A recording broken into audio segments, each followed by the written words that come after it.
Morning. Ito na yung dalawa kong alaga. Bagong linis na yan. Pati yung kulungan nila. Yan. Hindi ko talaga alam kung buntis tong isa. Ang akala ko, puro lalaki to. Yun pala. May babae lalaki kasi nahuli ko. Yan. Naglalaro na naman si Sweetie. Yan. Bagong linis yan. Dito ko na rin nilagay yung pagkain nila. Pinatungan ko na rin yun para use naman. Dito ko kasi sila nilagay sa may kusina namin. Para ma-assist ko kaagad sila anytime na magpupo. Alam mo na. Skip pa paano.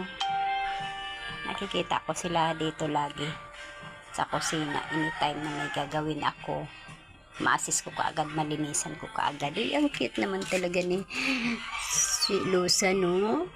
Sus, ginuo ko. Bagong linis yan. Kaya ang cute nilang dalawa. O ano, araw-araw ko na yung ginagawa. Si doon sa kabila, sa isang linggo, 3 beses lang. Ano kay sus, natutuwa kay. Yan, o. Natuwa kay. Nakita na naman sila ni Mami. Kaya yan, ikot na naman sila ng ikot. O, sus, ginuo ko ang landi. Nagpapa-charming si Lusan kay Mami, o. Yan.